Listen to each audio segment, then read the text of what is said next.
Hola a todos y a todos, bienvenidos a un nuevo capítulo de Actualizando el Medio, el primero de esta nueva temporada, donde vamos a estar conversando con diferentes personas sobre diferentes temáticas relacionadas con la actualidad tanto nacional como internacional. El día de hoy vamos a hablar sobre el Congreso Nacional con Ian McKinnon, miembro del podcast Bicameral, donde se concentran semana a semana a hablar en detalle todo lo que sucede tanto en las comisiones como también en las salas del Senado y de la Cámara de Diputadas y Diputados. ¿Cómo estás, Ian? Bien, Ariel, muchas gracias por la invitación. Bueno, Ian, primero preguntarte sobre Bicameral, ¿Mm? el podcast el que publican semana a semana junto con Javier, que está desde Londres. Sí. Entonces, preguntarte de qué trata y cómo se originó el buscar cubrir semana a semana lo que sucede en el Congreso Nacional. Mira, nació como una extensión natural de nuestros intereses en temas políticos, legislativos y cruzados con también nuestros trabajos. Yo trabajo en una consultora de comunicación y asuntos públicos, donde en el equipo que estoy estamos permanentemente mirando lo que pasa en el Congreso, porque así reportamos a nuestros clientes. Y con Javier lo conozco de la universidad hace muchos años y teníamos como interés por la política. Yo soy cientista político. Y después de varios años trabajando acá, dije, pucha, tenemos harto contenido de seguimiento y observación de proyectos de ley y temas y ese es un poco de las eh, líneas del podcast, es tratar de dar cuenta de los temas que no necesariamente son los titulares en el Congreso Nacional. Hay veintitantas comisiones por Cámara y por Senado. Todas las semanas se sesionan una, dos, algunas hasta tres veces. Y obviamente la cobertura de la discusión parlamentaria se centra en lo más importante, lo más urgente, lo que genera polémica para la agenda pública más amplia, etcétera. Pero deja un poco atrás los otros temas que en diferentes áreas son relevantes también. No sé, una reforma a una institución, una ampliación de algunos derechos, qué sé yo, pueden agarrar algún espacio ya al final cuando se aprueban. Entonces, como que esa dinámica también lo encontrábamos un poco abandonada en el sentido de la discusión pública, ¿ya? Y nosotros, nuestro interés un poco era eso, dar cuenta que el Congreso no solo es un par de votaciones en sala a la semana, un par de discusiones que son polémicas por el tipo de debate acalorado que ocurre en cualquier parlamento, sino que también hay cosas que pasan permanentemente y se nota un poco más un diálogo más constructivo. Entonces, ya vamos en la quinta temporada del podcast. Estamos muy contentos como con la audiencia y con el tipo de cobertura que le hacemos a los temas. Y hoy día, de hecho, hace muy poco, ampliamos como a un nuevo servicio, digamos así, un nuevo producto del podcast que es una especie de resumen de la semana, de lo que ocurre en el Congreso. Pues bueno, a nosotros tampoco se nos hace posible abarcar todos los temas del Congreso y encontramos que una planilla de control con lo que ha ocurrido en las comisiones, las votaciones, tanto en la sala como en el Senado y los proyectos de ley que ingresan es una buena herramienta para quien le gusta tanto como a nosotros estos temas legislativos. ¿Y cómo trabajan un poco todas las temáticas? Porque como tú bien dices, ni Claro. siquiera ustedes alcanzan a cubrirlo, pero se nota por lo menos en el podcast que ustedes ven las comisiones, hablan de quiénes fueron a presentar y después de los Así es. proyectos de ley que se conversan. Entonces, ¿cómo lo trabajan tanto en la semana como ustedes mismos en la coordinación del podcast para después poder transmitirlo?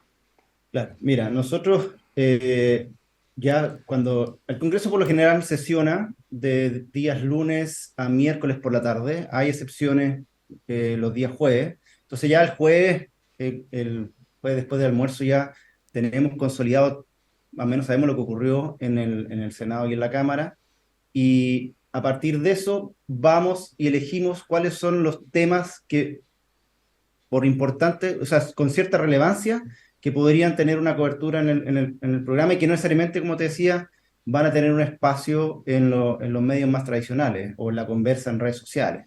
Por lo general nos concentramos en comisiones de tipo política, es decir, discusiones a la institucionalidad, no necesariamente la más urgente, no sé, un tema que seguimos obviamente por nuestros intereses, pues fueron todas las reformas constitucionales para habilitar el primer y el segundo proceso, pero hay modificaciones a instituciones que son importantes para ciertos sectores, qué sé yo, diversidad y áreas protegidas, ponte tú, que se acaba de aprobar esta semana en el Congreso. Son temas que encontramos que hay un espacio ahí. Pero también tenemos que ver que haya habido contenido también interesante la discusión, porque hay sesiones que son más bien de votación de indicaciones, por ejemplo, que es difícil que la gente enganche a la primera sin conocer un poco la historia hacia atrás y por qué es importante esa votación o no. Hay comisiones también que por lo general no hay mucha discusión, son proyectos que se aprueban fácilmente, hay cierto consenso, tampoco quizás es lo más interesante, salvo que el tema sea muy entretenido. Entonces, después, ya entre jueves y viernes, definimos un poco la pauta de los. Tratamos de hacer dos, tres temas cada uno cubre nos alternamos una semana yo veo el Congreso, una semana, perdón, la Cámara, o la otra semana la ve Javier, cosas así. Y tenemos algo así como 15 minutos cada uno para contar dos, tres historias del Congreso de cada una de las cámaras. Hemos ido agregando en esta dinámica de hacerlo más atractivo y de que enganche más gente. También elegimos un proyecto de ley de la semana. Todo esto es información pública, además, ¿ah? O sea, no es que nosotros estemos indagando ahí como en los pasillos. En eso, una cosa interesante del Congreso es que es muy transparente. Toda esta información queda disponible en los sitios web. Las transmisiones están disponibles tanto en YouTube como en sus propios streaming. Entonces basta con determinar qué tema y el contenido, no digo que se genera solo porque tenemos que armar una especie de relato, pero si uno quisiera incluso adentrarse más, está todo ahí, incluyendo los proyectos de ley. Entonces como que entre jueves y viernes cerramos la pauta y grabamos por lo general el lunes a la mañana porque es el horario que nos acomoda, mirando la semana de lo que pasó. Y si hay algo importante esa semana también lo relatamos. Los tiempos del Congreso dan para tener una conversación de lo que pasó los últimos 5 días. No es tan inmediato como en los medios sí buscan ese tema, lo importante, la contingencia. Y hablando un poco del paso por paso, como a nivel un poco tanto de educación cívica como un poco hasta de cultural, no se sabe Ujú. mucho cómo funciona el Congreso. Entonces, no sé si nos puedes explicar cómo funciona Sí, el Congreso, qué significa que sesionen, qué significa que, por ejemplo, pasó con el sexto retiro, que se rechazó en comisión, pero igual pasó a la sala. Entonces, sí. ¿cómo funciona el Congreso Nacional? Si es que nos puede explicar muy en simple, muy en corto, si es que existe la posibilidad Obvio, de obvio. todo lo que, cómo funciona el Congreso Nacional y tenerlo todos claro. Sí. Primero hay que decir que el Congreso cuenta con dos cámaras y fue un tema de discusión durante el primer proceso constituyente, salió mucho, que son dos cámaras que operan de modo espejo, es decir, tienen procesos de tramitación de las iniciativas bastante similares. Entonces, dicho eso, las etapas de la tramitación de un proyecto de ley son básicamente parecidas en uno y otro lugar. Eh, un grupo de parlamentarios, incluso de uno hasta los que quieran suscribir una propuesta de legislación, presentan formalmente un proyecto ante la Secretaría de la corporación respectiva en los temas que tienen potestades, y es un tema que podemos hablar después. Los parlamentarios no tienen capacidad de presentar propuestas legislativas en algunos temas, ¿ya? Gasto público, el, ¿cuál es el otro? Muchos afectados con recursos fiscales. Eh, en los temas que ellos pueden, lo que hacen es presentar este proyecto y la mesa de la sala respectiva da cuenta de un proyecto de ley y determina a qué comisión va a ser destinado esta propuesta. Son hoy día en la Cámara de Diputados, yo te digo de inmediato, son 27 comisiones permanentes. O sea, los diputados se separan en comisiones de 13 personas y en teoría toman cierta especialización en esos temas, ¿ya? Por eso tenemos, no sé, pues, algunas que son bien comunes: Hacienda, Educación, Salud. Los parlamentarios ahí tienen primero cierto interés o vocación, o han pasado mucho tiempo llevando estos temas y revisan en una primera mirada la propuesta legislativa. La discusión ahí se divide en dos partes. Primero, se discute respecto a la idea de legislar, es decir, ¿es o no oportuno, necesario, correcto, ponle el adjetivo que quiera, legislar sobre la materia que se está proponiendo en el proyecto de ley? Por lo general, esa etapa siempre se pasa, es decir, los proyectos se aprueban. Han habido momentos que no, eh, como pasó por ahora, por ejemplo, con los últimos retiros. Y lo que hace la comisión es hacer una recomendación a la sala, que es la que finalmente delibera. Entonces, lo que emiten las comisiones, este titular, por ejemplo, de que la Comisión de Hacienda, de Constitución, perdón, rechazó la propuesta de retiro, técnicamente le dice a la sala, que es la que toma la decisión, que recomienda cierta inclinación o aprobar o rechazar. No es que se rechace per se en la comisión, sino que es la sala la que tiene esa potestad. Ahí hay una pequeña distinción entre el Senado y la Cámara. En el Senado distinguen estas dos etapas, es decir, discuten en general en la comisión, van a la sala, consiguen la aprobación y vuelven a la comisión para la discusión en particular. En la Cámara de Diputados esa distinción es menos regular, por lo general votan en general e inmediatamente sin ir a la sala inicia la discusión en particular, donde ahí sí la comisión tiene más competencia, porque entre, enfrentándose al proyecto de ley, ellos aprueban artículos o el contenido que tengan, pueden modificarlo, pueden eliminar contenido del mismo, y ese documento, esa versión actualizada del proyecto de ley es la que llega a la sala, y la sala, en principio, vota en base a esa propuesta. Obviamente hay espacio para que los diputados o los senadores puedan presentarle indicaciones en la sala, o puedan incluso los parlamentarios que perdieron una indicación en la comisión, puedan insistir en la sala de ambas cámaras. Pero por lo general la comisión ahí entrega un documento procesado. Y se subentiende que la sala subentiende que los legisladores que estaban viendo este tema tienen cierto conocimiento sobre el asunto, han seguido la materia, por lo tanto, parten de una base que aquí hay un trabajo bien hecho, ¿ya? Luego de eso, si se aprueba, el proyecto de ley pasa al segundo trámite, a la sala o a la Cámara, perdón, que le corresponde. Si partió en el Senado el proyecto, va a la Cámara, si va a la Cámara, va al Senado. Lo que hace la segunda Cámara es revisar ese texto y puede hacerle ajustes al proyecto y vuelve en tercer trámite a la Cámara de Origen. Si la Cámara de Origen está ok con las recomendaciones, con los ajustes que le hizo la segunda Cámara, el proyecto en líneas generales se despacha para la tramitación de la promulgación, firma y publicación para que se reforme en ley.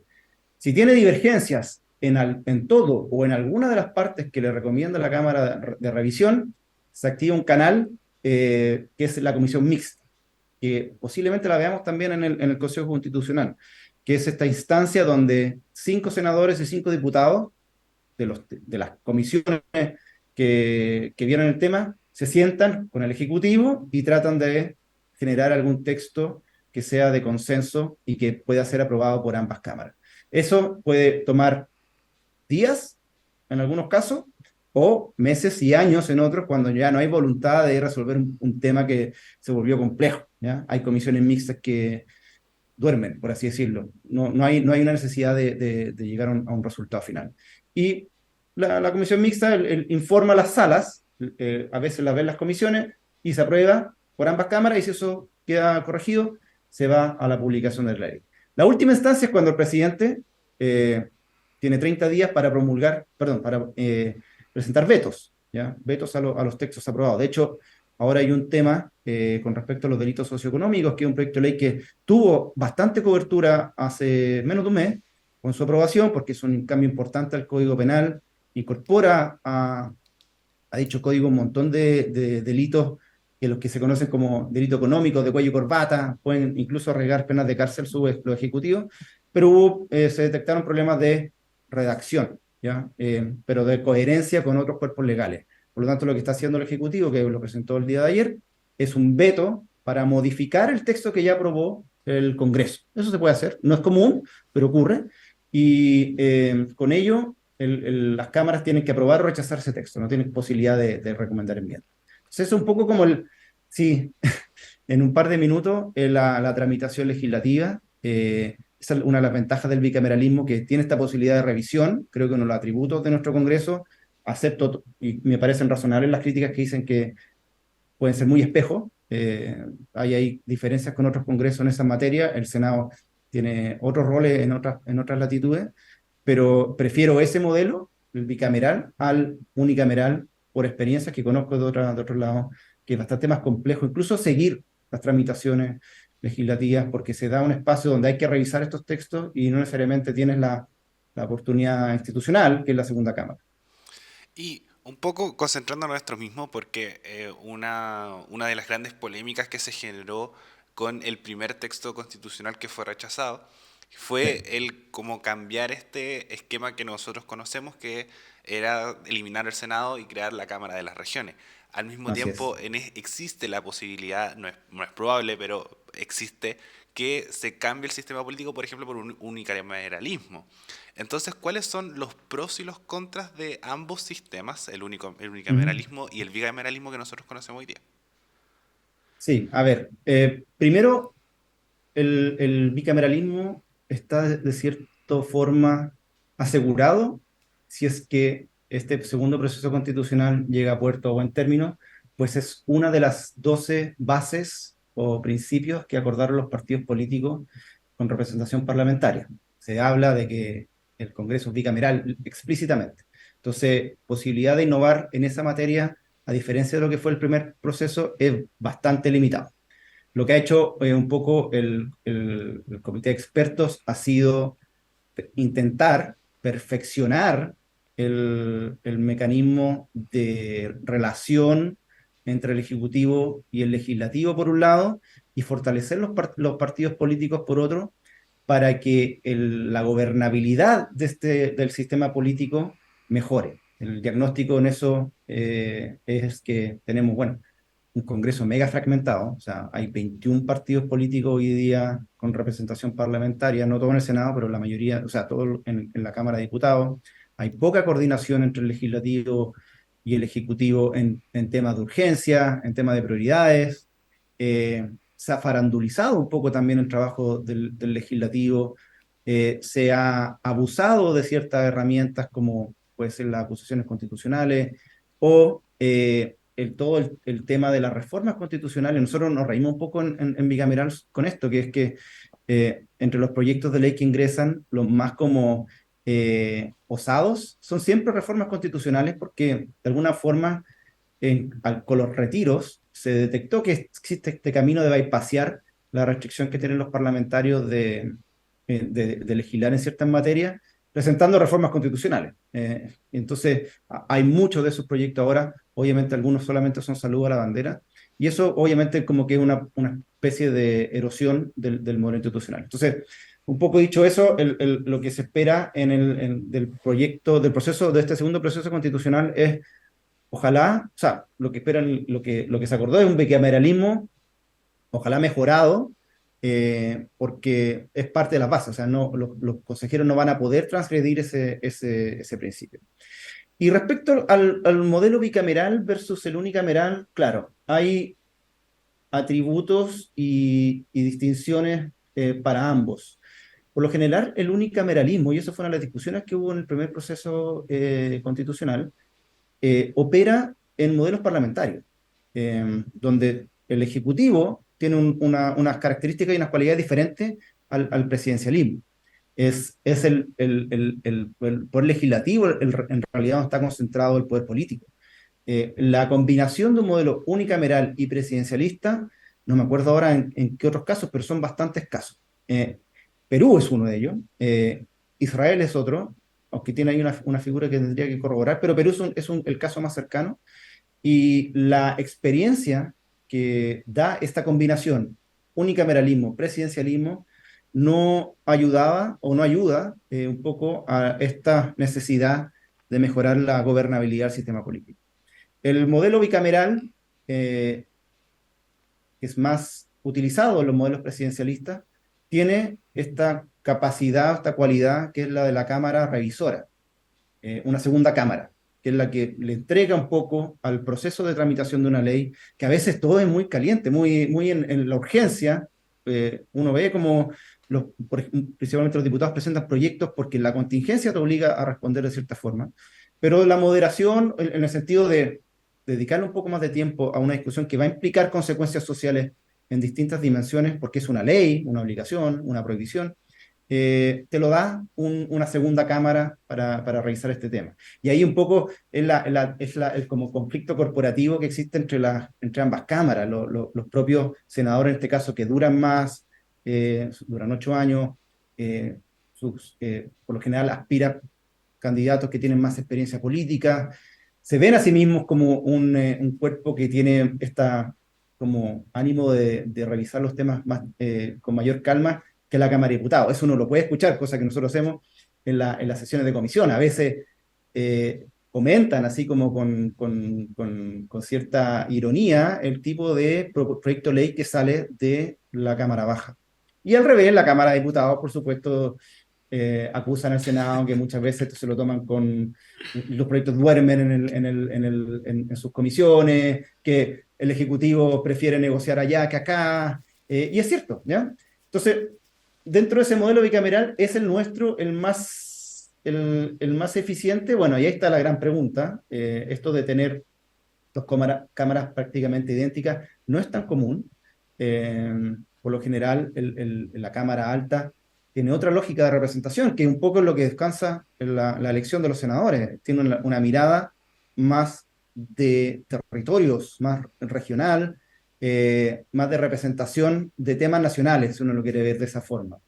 En la práctica eso no se ha instalado en Chile y es un poco lo que quiso en esta como versión segundo intento del primer proceso, porque efectivamente en el primer proceso la eliminación del Senado venía, de crear esta Cámara de las Regiones, que tuviera cierta competencia en temas más bien de corte nacional. ¿Ya?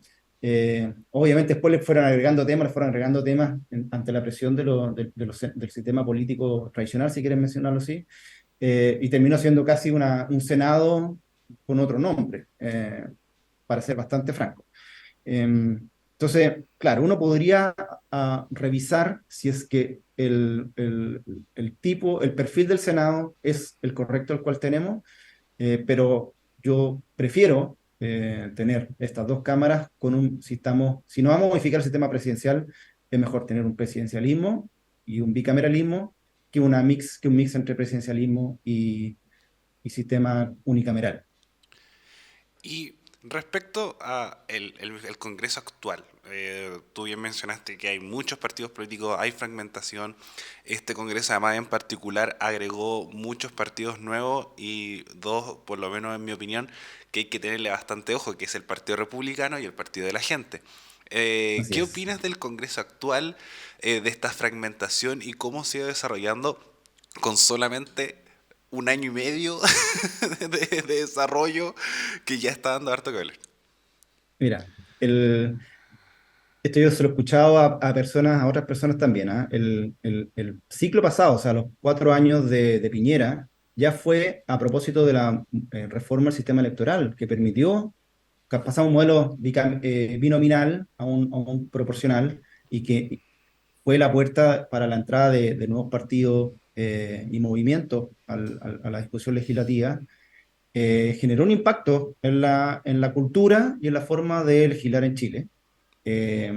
Obviamente hubo nuevas ideas, ideas frescas, nuevas generaciones, hubo representantes de otros orígenes sociales, económicos, culturales, que enriquecieron efectivamente la discusión legislativa.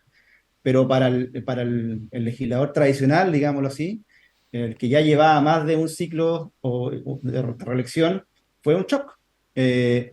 Y mucho se comentó en los medios, de hecho, si es que ese era un buen Congreso. ¿Ya? Esto lo digo para solo actualizar lo que se dice ahora, que si esa discusión respecto al siglo pasado estaba presente entre los legisladores, en el actual está mucho más, ¿ya? Porque irrumpieron no solo nuevas fuerzas, sino que fuerzas que no se han consolidado como instituciones políticas propiamente tal, o han avanzado a propósito de esta como inestabilidad política en la cual estamos inmersos desde hace unos años, toda la teoría del péndulo y esas cosas, eh, que como que ha permitido que irrumpan fuerzas políticas sin mucha experiencia en el manejo de lo político, ¿ya?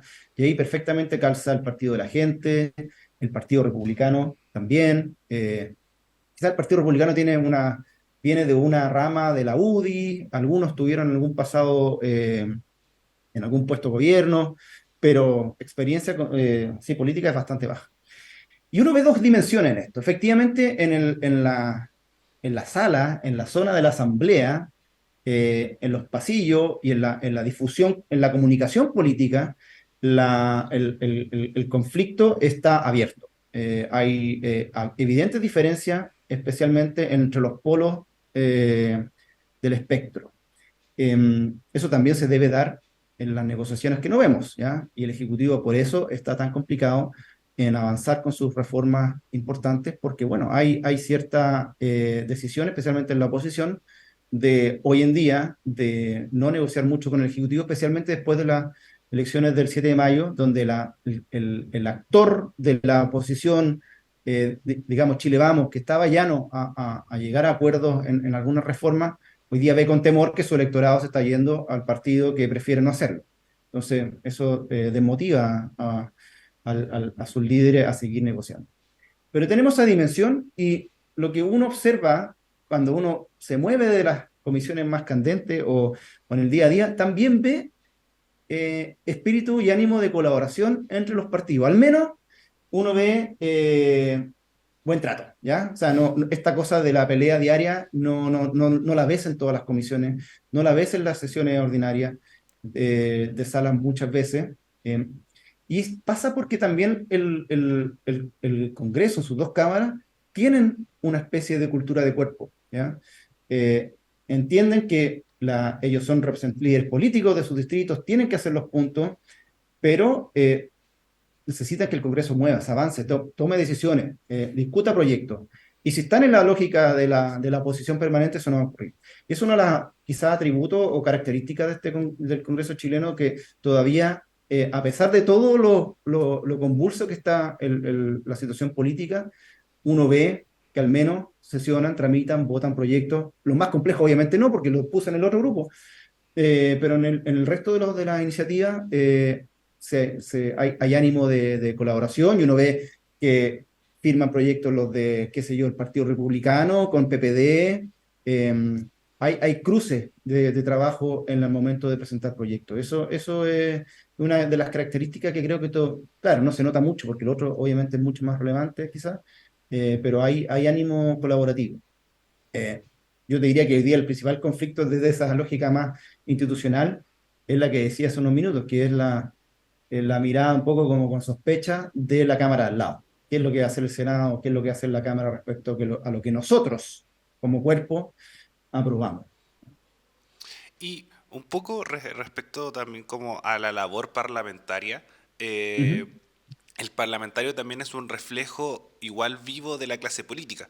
Si bien Sí, Chile es un país súper presidencialista y se entiende que es como la culpa la tiene Boric y Boric renuncia y antes fue Piñera renuncia y la culpa la tiene el presidente, igual la clase política está plasmada en la labor parlamentaria, en el Congreso. absolutamente. Entonces, ¿cómo también un poco, no sé si culpas o reflejas el desencanto de la población en la política mediante el Congreso? Mira, el Congreso tiene importantes falencias de distinto índole. De partida, nosotros todavía operamos dentro de un sistema político donde el presidencialismo es muy fuerte. ¿Ya? Eso, o sea, hay amplio consenso y evidencia al respecto. No solo los temas que están limitados para legislar, en temas presupuestarios es importante la brecha que hay entre el equipo ejecutivo, del ejecutivo en un área, economía por decirte cualquiera, versus las capacidades que tiene el Congreso para legislar de igual a igual en ese tema. ¿Qué ocurre? Dada esa dinámica que es histórica, o sea, en los últimos 30 años, el legislador le quedan de repente espacios que son más bien de lo visible, espacios que son eh, de de la denuncia, eh, o el forzar al Ejecutivo a concurrir al Congreso para que dé cuenta un tema o para que lo escuche literalmente. Y en eso, ahí uno es lo que por lo general ve, el acuse, el tratar de buscar un elemento con el que enganche la opinión pública. No sé, pues han usado desde, qué sé yo, pelota, rollos de confort, alguna cuña. porque es la forma de llamarle la atención al Ejecutivo o que tratar de advertirle o hacerle ver que ellos también tienen una posición, que no lo están considerando en el trabajo, porque el otro camino, que es como el más formal institucional, hay serias diferencias, ¿ya? El, el equipo de asesores de un parlamentario, por recursos que contiene mucho más limitado en persona, en experiencia, se ha reforzado de muy buena manera el trabajo de la Biblioteca del Congreso Nacional, pero aún así no da abasto para hacer un par de equipos del Ejecutivo de la División X del Departamento de Pesca, de no sé, que llevan 15 años llevando el tema. Entonces, ahí hay una falencia importante y me cuelgo de eso para decir que en la propuesta, en el anteproyecto de la comisión experta, que ahora empieza a ver el Consejo, hay de hecho un elemento que va en esa línea, reforzar las capacidades del Congreso como legislador. Le entrega más atribuciones a la Biblioteca del Congreso, se crea una unidad que siempre ha estado en el sueño del legislador, que es esto como de staffers, que es como el modelo del Congreso de los Estados Unidos, que haya un cuerpo grande de expertos en distintos ámbitos que asesoren a los parlamentarios cuando les toque discutir temas complejos como, por ejemplo, una reforma tributaria o una regulación tarifaria de una industria como la electricidad o el agua. Eso es súper difícil. Entonces, por eso caen a muchos las banderas, que está muy bien, pero es la forma que ellos tienen de hacer política. Por lo tanto, ¿qué se queda la opinión pública en cuanto a tu pregunta? Es con el parlamentario que está tratando de llamar un poco la atención, bien o mal, ¿ah? Esto yo no estoy defendiendo, es como hay mucho abuso de eso también. Bloqueo, el interés que vaya el Ejecutivo a presentarse, a discutir algunos temas. De hecho, y con eso termino la respuesta, la ley de presupuesto, que todos los años ocurre en el mismo periodo, eh, para los parlamentarios es muy importante. No solo porque aprueban y están un poco forzados a aprobar el presupuesto, sino porque el Ejecutivo tiene que ir a presentar sus proyectos para que le aprueben el presupuesto para el próximo año. Y es ahí, en la Cámara prendida, donde el parlamentario puede buscar el compromiso del Ejecutivo para que, por ejemplo, le construyan un puente en el distrito o en la comuna X rural. Es muy difícil en otras instancias para el legislador tener esa oportunidad como de uno a uno. Y eso es lo que un poco alena el Congreso. Yo creo que el trabajo de la comisión de expertos y expertos en temas legislativos ha detectado ese tema. Eso no, bueno, lo que está proponiendo el comité experto, bueno, eso es otro tema, pero hay que reforzar un poco la capacidad del legislativo en torno al ejecutivo para evitar que caigan un poco en la farandolización, que es lo que al final se cuestiona de parte de la opinión pública. Y bueno, Ian, para ir terminando, Ujú. preguntarte por este nuevo proceso constitucional. Tenemos Sí, una constitución actual que, como igual mencionaste anteriormente, es muy fácil de reformar. Tiene un quórum de reforma súper bajo y eso hace que los parlamentarios presenten muchas reformas constitucionales, lo que puede transformarse en hacer algo peligroso. También tenemos el boceto de anteproyecto presentado por la Comisión de Expertos y ahora comienza el trabajo de las comisiones. Perdón, del Consejo Constitucional a través de sus comisiones. ¿Cómo ves claro. este proceso constitucional? ¿Cómo lo proyectas? Y también en un contexto donde las encuestas dicen que esto se va a rechazar por todos lados. Sí, el ambiente para los consejeros no es el mejor, pues. Están ahí pensando que, claro, vamos a trabajar, no descuerar 5 meses, digo, sacar la cresta trabajando ¿para qué? Para que lo rechacen. Eh, yo creo que un buen trabajo. A ver, me voy a colgar de la encuesta que, bueno, presentó mi amigo Javier de Espacio Público hace un tiempo y que apela a los sentimientos de los encuestados respecto al proceso constitucional y que tuvo su revisión también durante el primer proceso. Le preguntan cuál es un poco la sensación que tienen respecto al proceso, y mucho era como de sentimientos, partió el primer proceso con sentimientos muy positivos, esperanzadores, y terminaron muy, muy negativos de desilusión. Pero una cosa se mantuvo del primer proceso y se replicó en muy buena tasa en la primera encuesta que sacaron hace algunas semanas, está en espacio público, es que la ciudadanía espera que los consejeros en este caso, los constituyentes en el pasado, lleguen a acuerdos, negocien y tratan de demostrar que están redactando un texto que es como de consenso, si quieres ponerlo así. En el primero no ocurrió.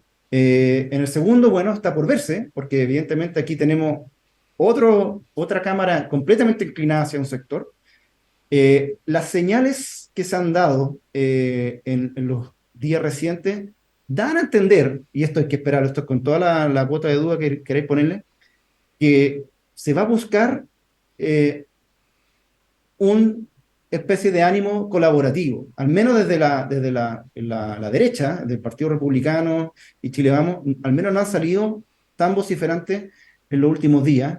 De nuevo, hay que verlo en la práctica, todavía no he sesionado en comisiones, pero aparentemente podría haber una especie de pacto entre el Ejecutivo, las fuerzas de izquierda que están liderando el sistema, el Poder Ejecutivo hoy día y a través de sus representantes, y la oposición, porque ambos ven una oportunidad en que haya un texto que se apruebe por parte del Consejo, con poca fricción del tipo falta de diálogo, fricción política va a haber y me parece súper sano, y quizás esa transmisión hacia la ciudadanía de que el Consejo está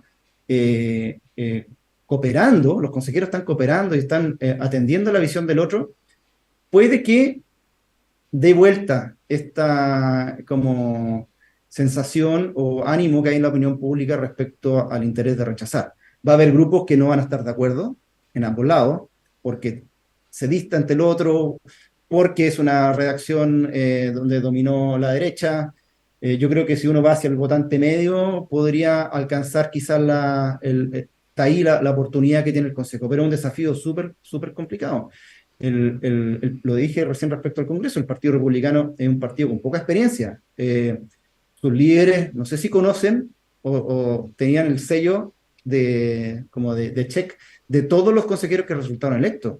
Eh, Hay ciertas también, no sé si piña, pero facciones en el Partido Republicano. El Rojo Edwards eh, hace no muchas semanas llamó a rechazar el proyecto. Entonces, tampoco es seguro que este ánimo de colaboración ocurra.